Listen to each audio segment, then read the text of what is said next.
வணக்கம். ஸோ நம்ம லாஸ்ட்டாக கதையை எங்கே முடித்தோன்னா, it's real life love story. லாஸ்ட்டாக எப்படி முடித்தோன்னா, ஸோ நாங்கள் லவ் பண்ண ஸ்டார்ட் பண்ணிட்டோன்னு முடித்தோம். ஸோ அதுக்கப்புறம் நாங்கள் எங்கே மீட் பண்ணோம் அப்படின்னு பார்த்தோம்னா, 2 பேரும் ஒன்றா காலேஜ் போனோம்.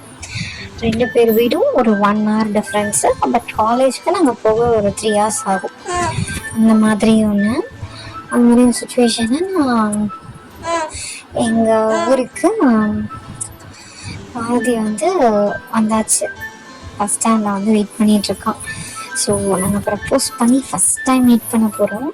என்ன வேணும்னு கேட்டதுக்கு எனக்கு சப்பாத்தியும் பன்னீரும் வேணும் அப்படின்னு சொன்னான். ஸோ நான் பன்னீர் பட்டர் மசாலா தான் செய்வேன். ஸோ அதை சொல்லியிருந்தான். சரின்னு சொல்லிவிட்டு நான் அதெல்லாம் செஞ்சு எடுத்துகிட்டு வந்தாச்சு. எங்கள் அம்மா தான் என்னை பஸ் ஏற்ற வந்தாங்க. என்னை பஸ் ஏற்றிட்டு அதுக்கப்புறம் ஃபஸ்ட் டைம் நான் பாரதி பக்கத்தில் உட்காந்துருக்கேன். 2 பேருக்கும் செம ஃபீலு.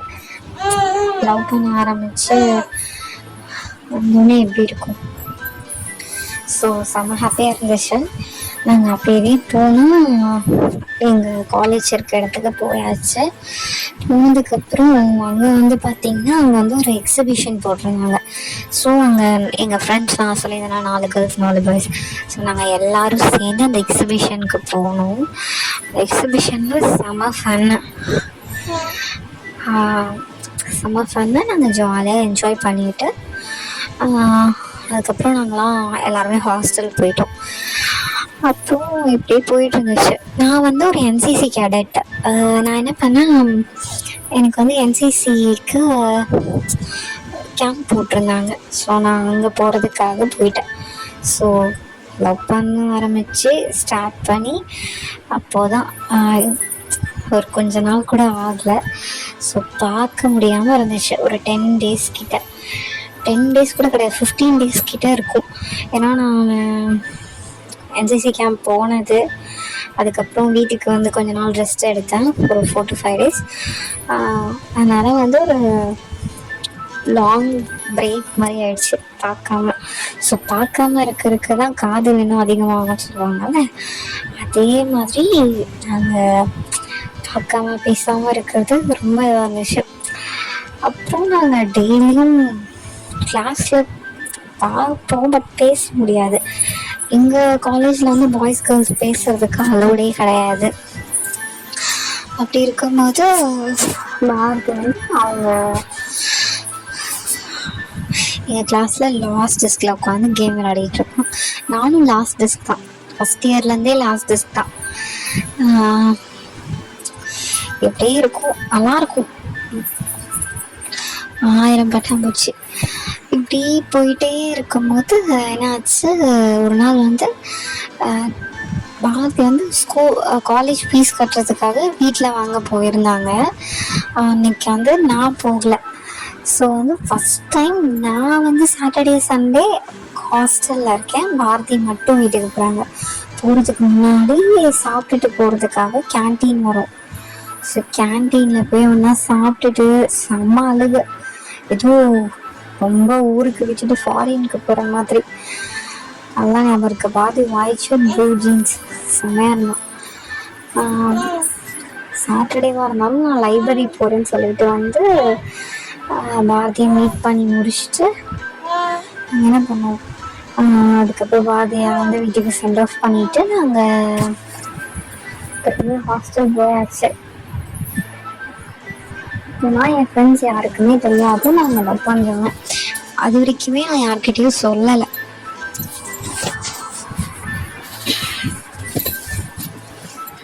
அப்படியே ஜூன் போச்சு, ஜூலை போச்சு.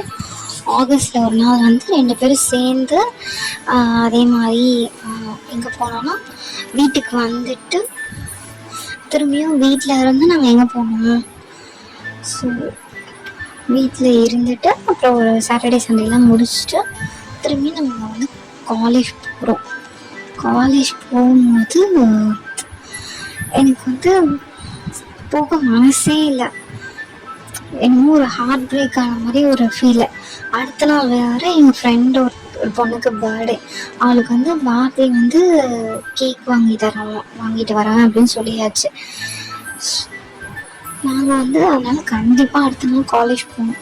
நாங்கள் எங்கேயும் போகிறதாலாம் ஐடியா கிடையாது. லைக் எங்கேயாவது போய் ஸ்டே பண்ணுறது அந்த மாதிரிலாம் இல்லை. ஜஸ்ட்டு நான் எங்கள் 2 பேர்கிட்டயே பேசிகிட்டு இருக்கணும், 2 பேர் பக்கத்துலேயே இருக்கணும் அப்படின்னு ஃபீல்.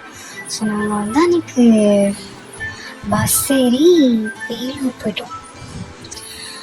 வேலூர் போனோம். அப்புறம் அங்கேருந்து திரும்பவும் வந்தோம். லைக் இந்த காதல் படத்தில் அந்த டைம் எப்படி ஓட்டுவாங்க அந்த மாதிரின்னு வச்சுக்கலாம். அந்த மாதிரி ஓட்டிகிட்டு பிடிச்சதெல்லாம் சாப்பிட்டுட்டு அப்புறம் ஏர்லி மார்னிங் காலேஜ் வந்தாச்சு. வந்துட்டு ஃப்ரெண்டுக்கு கேக்லாம் வாங்கிட்டு வந்து கொடுத்தாச்சு. அப்புறம் சோஷியல் பர்த்டேலாம் நல்லா போச்சு. ஸோ அதுக்கு அடுத்த மந்த் எனக்கு பர்த்டே வந்துச்சு. என் பர்த்டேக்கு எங்கள் அம்மா எல்லோரும் வந்தாங்க, காலேஜ்க்கு வந்தாங்க. வார்த்தைக்கு எங்கள் அம்மாவை பார்க்கவே செம பயம். அவ்வளோவா பார்க்கவே இல்லை, செம பயம். அப்போ இல்லை, அதுக்கப்புறம் ரொம்ப வருஷம் வரைக்குமே வந்து வார்த்தைக்கு எங்கள் அம்மானா ரொம்ப பயம். அப்படியே போயிட்டு இருந்துச்சு. ஸோ இப்படிதான் எங்கள் லவ் ஸ்டோரி டெய்லியுமே ரொம்ப சுவாரஸ்யமாக போயிட்டுருக்கும். ஒரு லவ் ஸ்டோரி. ஆனால் வந்து பாரதி ரொம்ப பொறுப்பான பையன். எப்படின்னா செமஸ்டருக்குலாம் நான் தான் பேசணும்னு சொல்லிட்டு இருப்பேன். எக்ஸாம் டைமில் கூட 1 hour என் கூட பேசுறதுல எனக்கு குறைஞ்சி போயிடுவேன். எக்ஸாம்னு வந்து அவ்வளோ பேசவே மாட்டான், உட்காந்து படிப்பான். எப்படியாவது பாஸ் பண்ணிடணும், நல்ல மார்க் எடுத்துடணும் அப்படின்னு சொல்லிட்டு என்னை ஃபுல்லாக மோட்டிவேட் பண்ணி இதுக்காக தோணுவான். இந்த மாதிரி படிக்கணும் அப்படி இப்படின்னு சொல்லிட்டு. அது மட்டும் இல்லாமல் நாங்கள் கேம்பஸ் இன்டர்வியூலையும் நான் செலக்ட் ஆகினேன். அதுக்கு காரணமும் பாரதி தான். அவனுக்கு கொடுத்த ஹோப்பு, நீ நல்லா தான் பேசுகிற, அந்த மாதிரி நிறைய மோட்டிவேஷன் அதெல்லாம் தான். ஸோ இப்படி அப்படின்னு சொல்லிட்டு நாங்கள் எங்களுக்கு வந்து ஃபைனல் இயர் வந்துருச்சு. ஃபைனல் இயர் காலேஜ்லாம் முடிச்சுட்டு நாங்கள் 2 பேரும் பார்த்துக்கவே முடியாத மாதிரி ஒரு சுச்சுவேஷன். ஸோ இது ரொம்ப ஒரு கஷ்டமான சுச்சுவேஷனில் லவ்வர்ஸ் எல்லாருக்குமே. எப்படி அவ்வளோ நாள் டெய்லியும் அதுவும் ஒரே காலேஜ் ஒரே கிளாஸ் காலையிலேருந்து சாயங்காலம் வரைக்கும் பார்த்துட்டு பேசிகிட்டு இருக்கவங்க திடீர்னு பார்க்க முடியாமல் பேச முடியாமல் அப்படி இருந்தால் எவ்வளோ கஷ்டமாக இருக்கும். இதில் நான் அவரை ரொம்ப பொசிசிவ். பாரதி வந்து எந்த பொண்ணு கூடயும் பேசக்கூடாது, யார் கூடயுமே பேசக்கூடாது. பாரதி டெய்லி நான் கால் பண்ணால் பாரதி தான் அந்த ஃபோன் அட்டன் பண்ணி எனக்கு குட் மார்னிங் சொல்லணும்.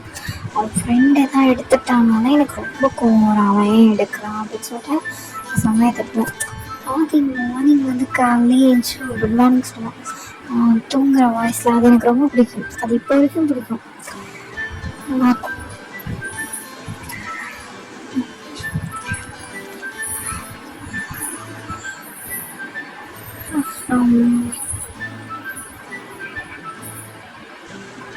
கொஞ்சம் கொஞ்சமாக அப்புறம் பாரதி கூட சேர்ந்து நான் வெஜ்ஜாக இருந்தாலும் பியூர் நான்வெஜ்ஜாக மாறியாச்சு.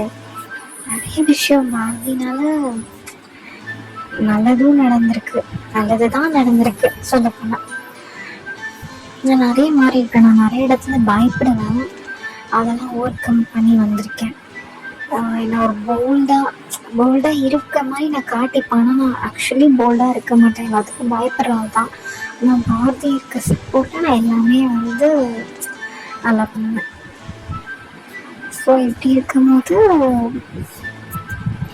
என்னாச்சு, வீட்டில் சொல்லி பாரதி வந்து அப்ரோட் போகிற மாதிரி இருந்துச்சு. ஸோ நானும் வீட்டில் சொல்லி நானும் போவேன் அப்படின்னு சொல்லிட்டு ஒரே ஆடும். ஏன்னா அதனால் வார்த்தையை பார்க்காம 4-5 வருஷம் தான் இருக்க முடியும், நினச்சி கூட பார்க்கல.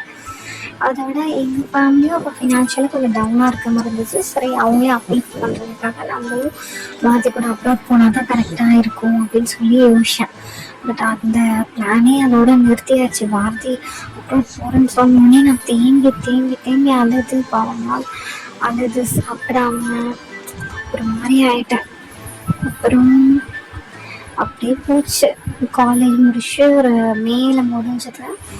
அக்டோபர் வரைக்கும் அப்படியே சும்மா போச்சு. டெய்லியும் 11 மணி வரைக்கும் தூங்குறது, அப்புறம் எழுந்துச்சி சாப்பிட்றது, எல்லாமே கண்ட டைமுக்கு நடக்கிறது. அந்த மாதிரி ஒரு லைஃப்பில் எதுவுமே ஒரு ஹோப்பே இல்லாத மாதிரி ஒரு சுச்சுவேஷன்.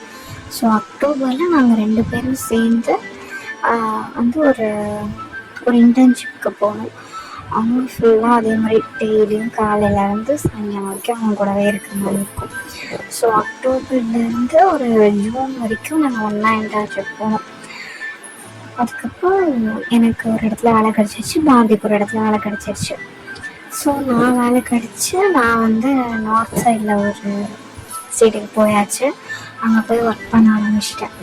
அதுக்கப்புறம் ரொம்ப ஒரு 4 months அங்கே இருந்தேன். நான் எங்கள் அம்மாவை பார்க்காம, என் தம்பியை பார்க்காம, பாரதி பார்க்காம இருந்து ரொம்ப இதாகிட்டேன். ரொம்ப டிப்ரெஷனுக்கு போயிட்டேன்னு வச்சுக்கலாம்.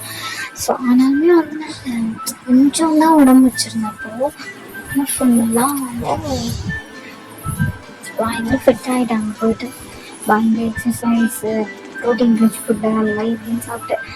ஸோ பாரதிக்கு வந்து பார்க்கும்போது ரொம்ப சர்ப்ரைஸ், நீ இப்படியே மெயின்டைன் பண்ணு அப்படின்னு சொல்லிட்டு ரொம்ப எக்ஸ் பண்ணோம். அப்புறம் நான் வந்து என்னால் ஒரு நாளைக்கு மேலே அங்கே இருக்க முடியல. ஒரு ஜூன் to நவம்பர் வரைக்கும் தான் அங்கே ஒர்க் பண்ணேன். ஸோ என்னால் பாரதி பக்கமாக இருக்க முடியலன்னு நான் திரும்பியும் எங்கே வந்துட்டேன்னா எங்கள் ஊருக்கே வந்துட்டேன். வந்துட்டு சென்னையில் வேலை தேடி போய் ஆரம்பிச்சாச்சு. ஸோ பாரதிக்கு சென்னையில் கொஞ்ச நாள் வேலை பார்த்துட்டு இருந்தாங்க. பட் அதையும் வச்சுட்டு அதுக்கப்புறம் வேறு கம்பெனியில் அவங்க ஜாயின் பண்ணியாச்சு. ஸோ அப்போ வந்து பாரதி வந்து ஒரு சேல்ஸில் வேலை பார்த்துட்டு இருந்தாங்க. ஸோ நானும் பாரதி கூடவே வந்து டெய்லியும் வந்து வேலைக்கு தேடி போவோம். நிறைய இடத்துக்கு இன்டர்வியூ போட்டு போவாங்க. செய்யவே மாட்டாங்க. எனக்கு ரொம்ப கஷ்டமாக இருக்கும். அவ்வளோ வெயில்ல அவ்வளோ இதுவாக இருக்குது. ஒரு சேல்ஸ் அண்ட் சர்வீஸில் இருக்கிறது எவ்வளோ கஷ்டம் அப்படின்னு சொல்லி எனக்கு அப்போ தான் புரிஞ்சுது. அவ்வளோ கஷ்டப்பட்டு ஏர்ன் பண்ணுற காசையுமே வந்து அவங்க வந்து ஒரு 80% வீட்டில் கொடுத்துருவாங்க. அந்த மாதிரி ஒரு கேரக்டர் ரொம்ப கஷ்டமாக இருக்கும் பார்க்கும்போது. அப்புறம் எனக்கும் ஒரு நல்ல ஹாஸ்பிட்டல் வேலை கிடச்சிது. ஸோ நம்ம அதுக்கப்புறம் அங்கே ஒர்க் பண்ண ஆரம்பித்தேன். அங்கேனா வந்து அங்கே வந்து ஃபோன் பேச முடியும், அங்கேயும் கஷ்டம் தான். பாரதிக்கிட்ட பேசாமல் இருக்க முடியல. நான் ஃபுல்லாக எனக்கு வீடு செட் பண்ண எல்லாத்துக்குமே பாரதி தான் ஹெல்ப் பண்ணாங்க. நாங்கள் அப்பப்போ ஜாலியாக வெளியில் போவோம். எனக்கு நிறைய பிளேசஸ் எக்ஸ்ப்ளோர் பண்ணி சாப்பிட ஆரம்பிச்சிட்டோம் அப்போவே. ஸோ அதனால தான் நான் ப்ராட்வேக்கு படம்லாம் பார்த்துட்டு ப்ராட்வேக்கு சாப்பிட போவோம். அப்போ வந்து அதுக்கப்புறம் அவங்க வருவாங்க, சம்டைம்ஸ் நான் போவேன். டிஃப்ரெண்ட்டான பிளேசஸ்க்கு போயிட்டு நல்லா வளர்ச்சி சாப்பிட்டு அங்கே கிடைக்கிறத நல்லா ஃபுட்டாக எக்ஸ்ப்ளோர் பண்ணி சாப்பிட்டுட்டு அப்படி வருவோம். ஸோ அதுக்கப்புறம் திரும்பியும் நான் வீட்டுக்கே வந்தாச்சு. ஸோ அதுக்கப்புறம் வந்து கொரோனா வந்துச்சு. கொரோனா இல்லை, அதுக்கு முன்னாடியே வந்து பாரதி வந்து பெங்களூர் போயாச்சு. பெங்களூரில் ஒரு ஒர்க்கு, அதனால் அங்கே போயாச்சு. நான் வந்து எங்கே ஒர்க் பண்ண முடிச்சுன்னா நான் வேறு ஒரு கம்பெனியில் ஒரு 4 to 6 months பிரேக்குக்கு அப்புறம் வேறு ஒரு கம்பெனியில் ஜாயின் பண்ணிவிட்டேன். ஸோ அங்கே போயிட்டுருக்கும்போது கொரோனாவில் மாட்டிக்கிட்டோம் எல்லாருமே. கொரோனாவில் ரொம்ப நாள் பார்க்காம இருந்தோம். ஆனால் அந்த டைமில் வந்து பாரதி ரொம்ப மொபைலுக்கு அடிக்ட் ஆகிடுச்சு. ஃபுல்லாக கேம் விளையாடுறதான். என் கூட பேசுகிறத விட கேம் விளையாடுறது ரொம்ப இதுவாக போயிடுச்சு. கேம் விளையாடுறது தான் ரொம்ப முக்கியம் அப்படின்னு போயாச்சு. இதுக்கு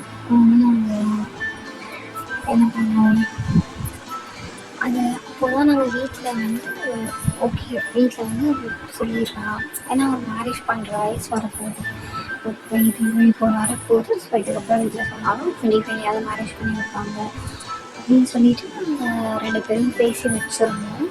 ஆனால் 2 பேருமே ஒரு ஃபினான்ஷியலாக ஓரளவுக்கு ஸ்டேபிளான ஜாப் கிடைக்கிற வரைக்கும் வெயிட் பண்ணணும் அப்படின்னு சொல்லி வெயிட் பண்ணோம். ஆனால் வந்து அப்போதைக்கு எங்களுக்கு அந்த மாதிரி ஒரு சுச்சுவேஷன் அமையலை. கொரோனா டைமில் அது அப்படியே கொரோனா தான் முடிஞ்சு 1 வருஷம் 2 வருஷம் கொரோனாவே போயிடுச்சு. எனக்கு அப்போ தான் வந்துட்டு ஒரு நல்ல கம்பெனியில் ஒர்க் கிடச்சிது. ஸோ நான் ஜாயின் பண்ணேன். ஜாயின் பண்ண உடனே அந்த இடத்துல நான் போய் ஒரு ஒரு இடத்துல உட்காந்தேன். அதாவது ஒரு கம்பெனியில் ஒரு நல்ல பொசிஷனில் நான் உட்காரும்போது அங்கே நான் ஃபீல் பண்ண கம்ஃபர்ட்டை என் பாஸே ஃபீல் பண்ணுவேன். ஏன்னா அவங்க சேல்ஸ் அண்ட் சர்வீஸில் எவ்வளோலாம் கஷ்டப்பட்டாங்க எனக்கு நல்லாவே தெரியும். ஸோ நான் எவ்ரி இயர் அவனோட பர்த்டே எப்படி செலிப்ரேட் பண்ணுவேன், அவனுக்கு எப்பயுமே அவன் பர்த்டேவை நான் ஸ்பெஷலாக செலிப்ரேட் பண்ணணும் தான் நினச்சி பண்ணுவேன். பட் அவனுக்குன்னா பிடிக்காது. இட்ஸ் ஜஸ்ட் அனதர் டே அப்படின்ற மாதிரி நடந்துப்பான். But okay. ஸோ நம்ம ஃபீல் பண்ண கம்ஃபர்ட்டாக அவனும் ஃபீல் பண்ணணுன்ட்டு அவனையும் அந்த கம்பெனியிலே வந்து இன்டர்வியூ அட்டன் பண்ணி ஸோ கிளியர் பண்ணியாச்சு. அதுக்கப்புறம் இந்த ஒரு கிளியர் பண்ணதால் பார்த்தி வந்து அவங்க வீட்டிலேருந்தே எங்கள் வீட்டுக்கு வர வச்சு பொண்ணு கேட்டாங்க. எங்கள் அம்மா நோ சொல்லிட்டாங்க. அதுக்கப்புறம் நாங்கள் வீடு கட்ட ஆரம்பிச்சிட்டோம்.